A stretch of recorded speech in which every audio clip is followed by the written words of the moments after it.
नमस्कार जय Jagannath. Last video रे आमे जानी थिले सबरो जातिर मुख्य विश्ववसु नीलमाधव को पूजा करुथिले। ताहले आज ए वीडियो रे एहा परठारु कथा आरंभ करिबा।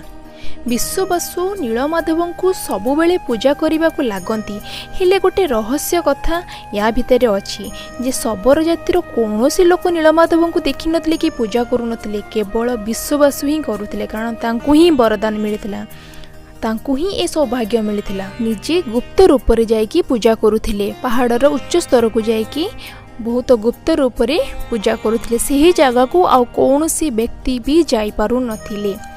ताहले शबर जातिर लोक माने तांको मुखियांक कथा अनुसार नीलमाधव को इष्ट देव रूपे मानिले।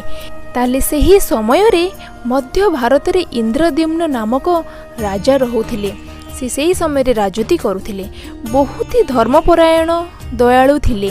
राज्य कारभार संभालिबा परे बाकी समय से भगवान विष्णु को आराधना रे कटांती।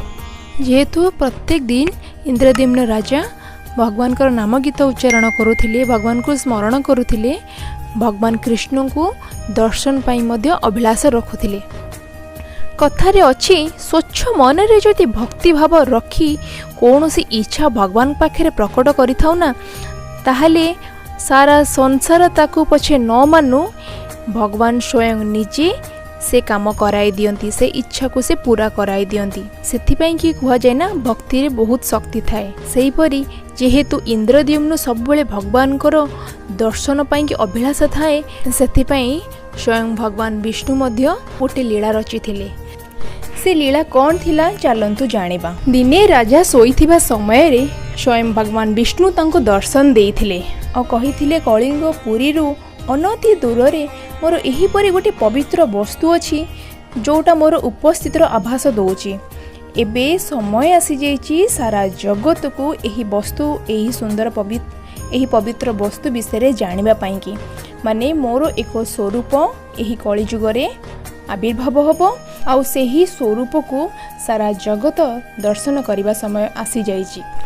आउ एई काम करिबा लागि तुमको मु माध्यम बनैछि, तमे मोर परम भक्त अटे। एहा कहि कि भगवान अदृश्य हो गले। आउ राजा इंद्रद्युम्न निदर उठिकी देखती जे भगवान स्वप्न दर्शन देइथिले। एहा भाबी प्रसन्नता रे भरी गले। तांकर खुशी से वर्णना करि पारनथिले। प्रथमे एही कथा तांको पत्नी गुंडीचा रानी को कहिथिले। राजांक पत्नी मध्य धर्मपरायण थिले। जानिछंती तांकर पत्नी नाम अनुसार गुंडीचा मंदिर होइथिला। एही गुंडीचा मंदिर पई मु गोटे अलगा वीडियो बनै देबी। जदि आपण जानिबा को चाहंती त मते कमेंट जणांतु, त मु गुंडीचा मंदिर विषय भी जणेबी तार अलगा वीडियो रे। ताले तांको पत्नी मध्य धर्मपरायण थिले। जेतेबेले राजा तांको पत्नी को सब कथा जणैले खुशी तो थिले किंतु चिंता मध्य थिला। काहेकि ना भगवान सठिक स्थान निर्धारित करि नथिले जे मु एही जगह रे अछि बोली। कलिंग राज्य को छोट राज्य नुए। आपण समस्त जानिचंती ए ओडिसार पुरातन नाम थिला कलिंग। ताले कलिंग एते छोट राज्य नुहे जे सही वस्तु को सहजरे खोजा जाई परिबो। सेथिपे राजा चिंतित मध्य थिले। राजा समस्त प्रजा मान के विषय जनाती। आउ तांकर गोटे पुरोहित विद्यापति थिले जे कि बहुत बुद्धिमान थिले आउ विद्वान थिले। ताहले से यथाशीघ्र कलिंग बाहरी जाइथिले। हेले से संधान करिबा समय रे से जंगल रे मध्य भटकी जांती। जेहेतु गोटे जंगल रे रास्ता रे हजी जाइथिले आउ कोनोसी बाट न पाइथिले, सेही पाखिरे गोटे झरणा कूल रे किछि नारी माने स्नान करुथिले। विद्यापति को नजर तांको ऊपर पड़े आउ तांको पाखको जांती। जंगल रे जेहेतु भटकी जाइचंती रास्तार संधान पाई तांको पचारिया पाई कि जांती तांको पाखको। तांको भीतर गोटे सुंदरी नारी थिले जहा नाम थिला ललिता। से शबर राजा विश्ववसुंकर पुत्री थिले। बहुत ही सुंदर परिपूर्ण थिले। विद्यापति ललितार रूप रे मोहित होई गले। जेहेतु विद्यापति रास्ता भटकी जाइथिले सेथि पाई कि से माने तांको शबर पल्ली को नहीं जाइथिले। आउ शबर राजा विश्ववसु तांको आतिथ्य सत्कार करिथिले। सेठी मध्य रहिकी तांकर दायित्व से भूली नथिले। राजा इंद्रद्युम्न देइथिबा दायित्व को सी मने रखिथिले। आउ से संधान रे मध्य से थिले। जंगल रे थाइकी मध्य सी खोजिबारे तांकर मन प्राण लगाउथिले।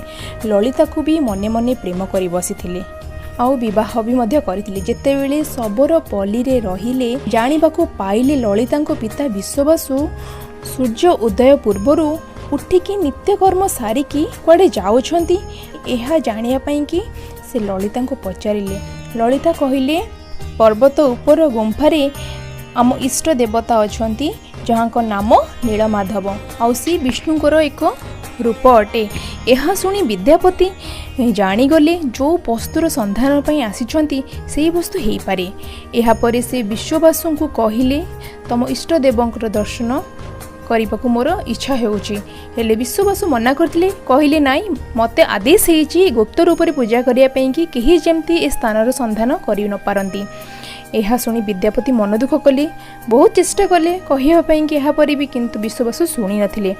ଏହାପରେ ଚିନ୍ତିତରେ ପଡ଼ିକି ଏହାପରେ ସେ ଲଳିତାଙ୍କୁ ବହୁତ ବିନତି କରି କହିଥିଲେ, ମୋତେ ଇଷ୍ଟ ଦେବଙ୍କ ଦର୍ଶନ କରାଅ। ଏହା ପଛରେ ଲଳିତା ବିଶ୍ୱବାସୁଙ୍କ ସହ ଜିଦ୍ଦି କଲେ, ତମେ ଯଦି ମୋ ପତିଙ୍କୁ ନୀଳମାଧବ ଦର୍ଶନ ନ କରାଇବ ତାହେଲେ ମୁଁ ଖାଦ୍ୟକୁ ସ୍ପର୍ଶ ମଧ୍ୟ କରିବି ନାହିଁ। ବିଶ୍ୱବାସୁ ଝିଅର ଜିଦ୍ଦି ଦେଖିକି ରାଜି ହେଲେ, କିନ୍ତୁ ସର୍ତ୍ତ ରଖିଲେ ଯେ ବିଦ୍ୟାପତି ଆଖିରେ ପଟି ବନ୍ଧା ହୋଇକି ନିଆଯିବ, କାହିଁକିନା ରାସ୍ତାର ସନ୍ଧାନ ସେ ଯେମିତି ନ କରିପାରନ୍ତି। ସର୍ତ୍ତକୁ ସ୍ୱୀକାର କରି ବିଦ୍ୟାପତି ଆଉ ବିଶ୍ୱବାସୁ ତା ପରଦିନ ସକାଳେ ବାହାରି ଯାଇଥିଲେ। ହେଲେ ଏଠି ଗୋଟେ କଥା ଜାଣିଛନ୍ତି, ବିଦ୍ୟାପତି ବି ବହୁତ ଚତୁର ଥିଲେ। ସିଏ ଗୋଟିଏ ମୁଣିରେ ସୋରିଷର ଦାନା ନେଇଥିଲେ, ଆଉ ଯିବା ସମୟରେ ସୋରିଷ ଦାନାକୁ ବିଞ୍ଚି ବିଞ୍ଚି ନେଇଥିଲେ, ପକେଇକି ନେଇଥିଲେ, ଯାହାଫଳରେ ରାସ୍ତା ଜାଣିବା ସହଜ ହୋଇପାରିବ। ଶେଷରେ ବିଶ୍ୱବାସୁ ବିଦ୍ୟାପତିଙ୍କୁ ନେଇ ସେ ପର୍ବତର ଉପର ଗୁମ୍ଫାରେ ପହଞ୍ଚିଥିଲେ।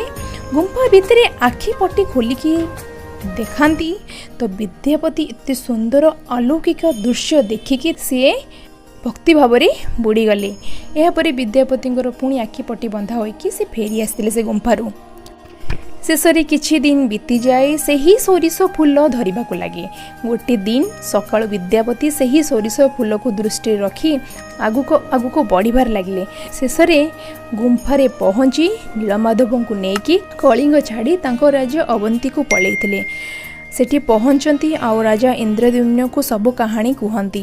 ଏହାପରେ ଇନ୍ଦ୍ରଦ୍ୟୁମ୍ନ ଖୁସିରେ ଆତ୍ମବିଭୋର ହୋଇଯାନ୍ତି। ହେଲେ ସେହି ଦୁର୍ଲଭ ବସ୍ତୁ ନୀଳମାଧବଙ୍କୁ ରଖାବ କେଉଁଠି, ତାଙ୍କୁ କେଉଁଠି ସଂରକ୍ଷିତ କରାଯିବ, ଏତେ ପବିତ୍ର ବସ୍ତୁକୁ କେଉଁଠି ବି ରଖାଯିବ।